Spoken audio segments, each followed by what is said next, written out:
You're listening to Kerry Lutz's Financial Survival Network, where you get valuable information you just can't find anywhere else. To thrive in today's trying times, you need the Financial Survival Network, now more than ever.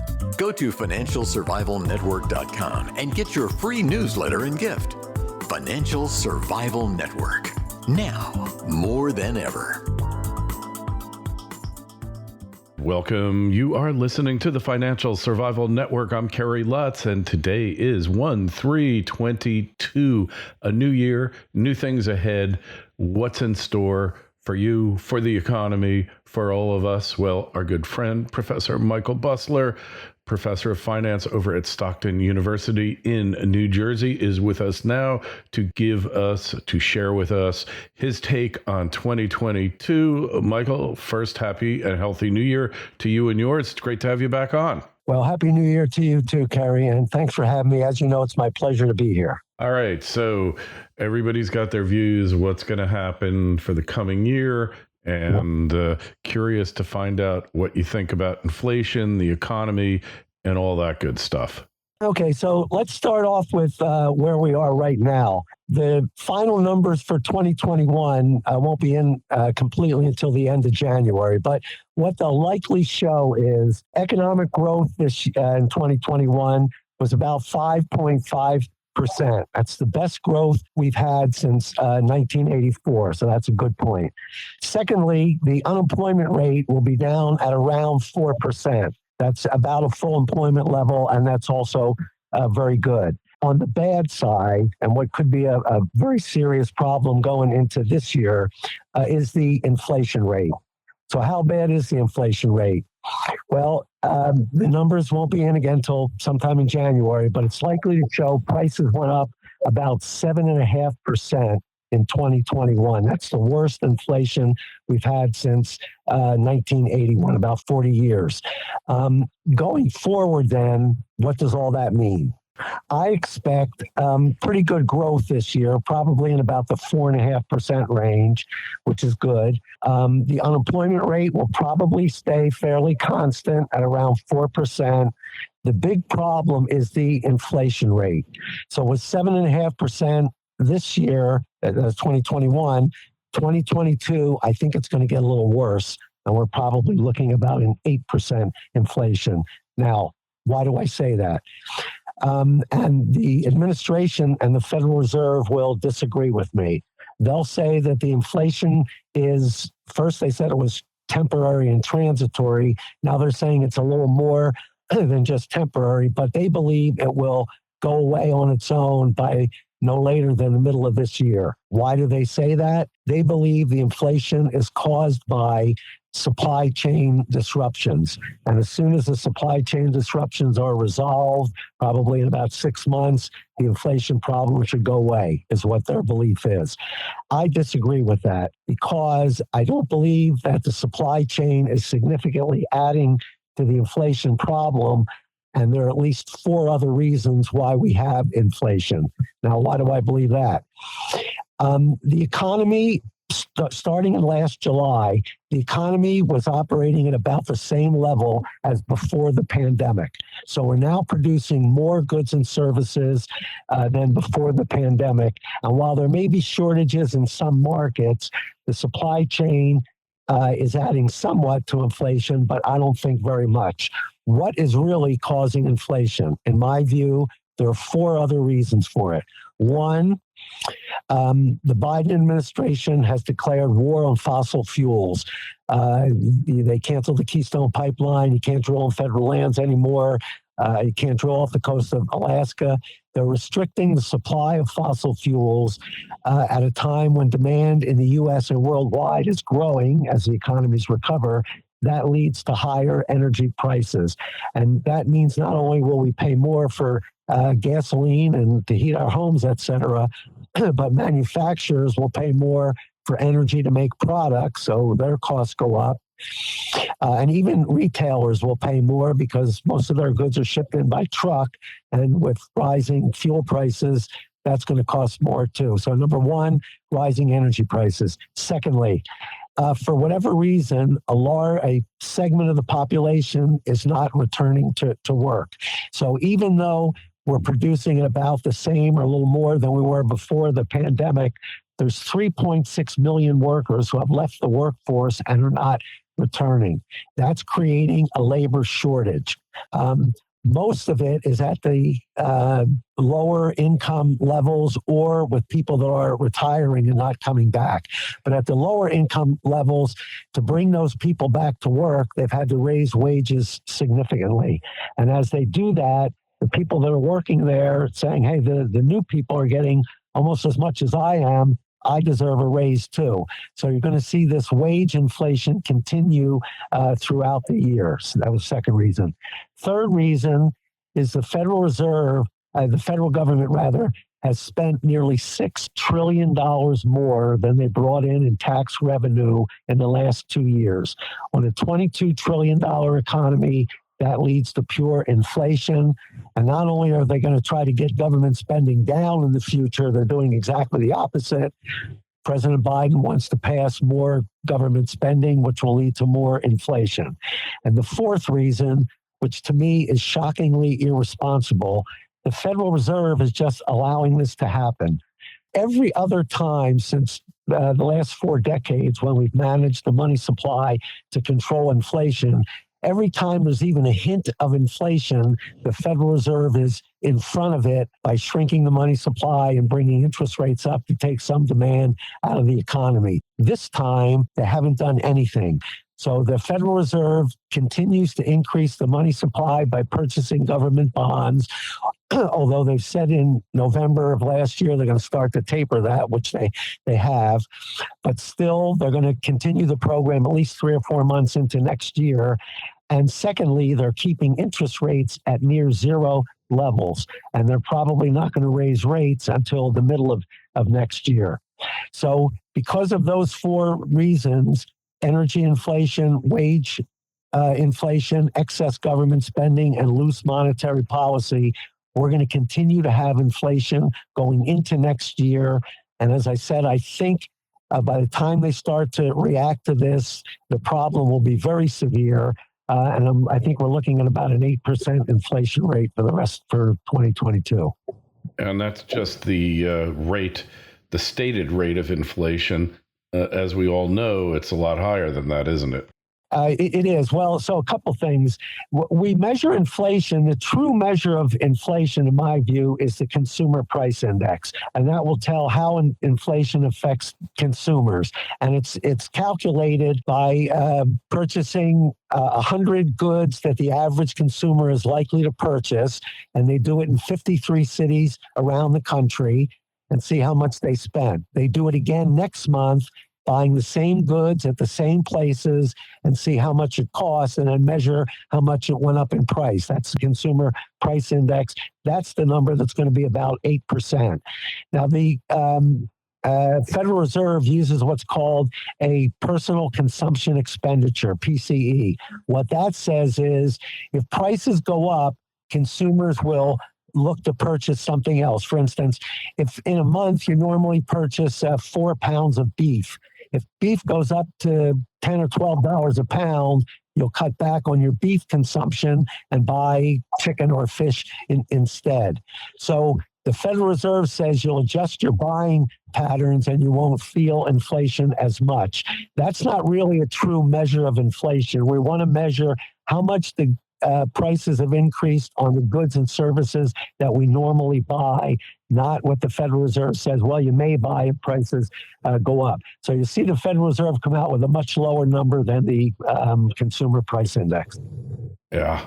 Yeah, well, the consumer price index has always had its flaws, and that's why you can't take that number to the bank. They've changed things as far as what's included in it, as far as, like you said, adjustments, hedonic adjustments. I don't necessarily know what that really means, but they have their own ideas about it, right? I mean, right. We're really seeing something that could be way, way more than that.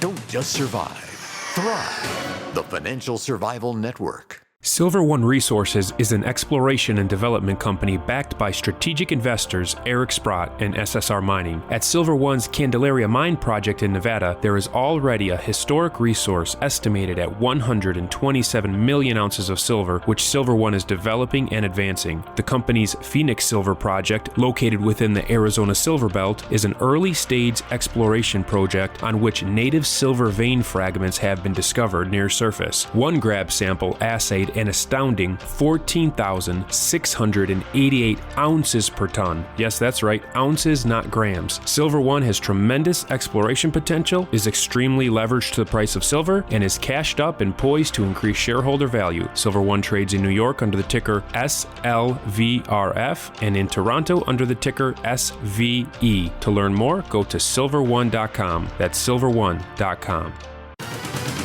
This is the Financial Survival Network, the information you need to thrive now more than ever. Yeah, it's, regardless of whether it's exactly 6 or exactly 7, the point is inflation is going up. And if we don't stop it soon, it turns into a very serious problem because you run into what we call the wage price spiral. In other words, if somebody wants a 2 or 3% wage increase and inflation is running 1 or 2%, you can live with a 2 or 3, 4% wage increase. But if inflation is at 7%, workers say, look, I need a 9% or a 10% raise just to stay ahead of inflation and really get a raise. Well, if they get a 10% raise, then the business says my labor costs just went up 10%. I'm going to have to raise my prices even more. Then prices go up even more. And then the next year, labor wants even higher wage increases. So you run into what's called this wage price spiral. And once you get into that and the psychology behind that, and consumers get into the mind that inflation is here, and start behaving in such a way that encourages inflation, you run into some very, very serious problems. The sooner the Federal Reserve and the federal government recognize that inflation is a very serious problem, should be the number one priority in terms of economic policy right now, the longer it takes for them to realize that, the worse the problem is going to get. Right now, they're really in denial over it. Maybe they really know what's going on, but their public stance, their public ploy is it's transitory, don't worry about it, nothing can go wrong. Yeah, and that's a terrible position to take because by the time they realize it's not transitory and we have to do something about it, it'll be a very serious problem. As I said, the sooner they react to this, the better.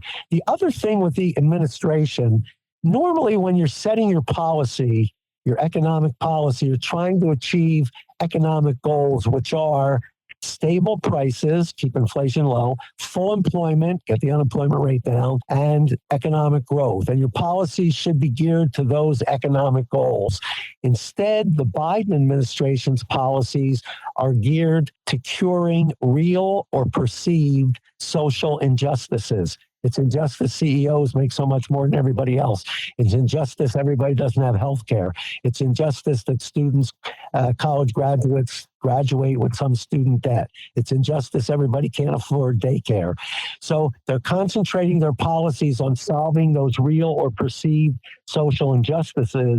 That's their primary goal. And if they keep focusing on that, the economic goals, particularly price stability, that is inflation, will continue to get much worse. It's a little scary here. How bad do you think inflation can get? Well, I think once we start hitting higher numbers, which I think will happen for the first half of 2022, the Federal Reserve is going to start to act. I'm hoping they start to act relatively soon, early into this year, rather than waiting later. The chairperson of the Federal Reserve, Jerome Powell, he had to be reappointed. So he was sort of accommodating what President Biden wanted to do, so Biden would reappoint him. His term expires next month. Biden said, I'm going to reappoint you. So now Powell doesn't have to worry about reappointment, and he should start concentrating on this inflation problem sooner rather than later. The longer he takes to react to it, the more drastic the action will have to be. Really? So Do you think 20% inflation rates are in 20% interest rates rather are in our future? Now, everybody says, how can interest rates possibly get that high? Kerry's talking ridiculous things. But if you remember back to those of us who are old enough, back to 1981, the inflation rate had gotten to 13%. At that time, the Federal Reserve said, look, we have to do something about this. They dramatically reduced the rate of growth of the money supply, and they jacked interest rates way up to where we saw mortgages in the 16 to 18% range. I don't think it's going to get that bad. I don't think the Federal Reserve will allow it to get that bad. I don't think.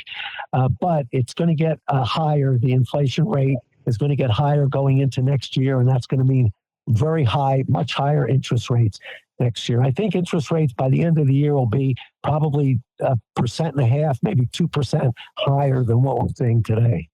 Interesting.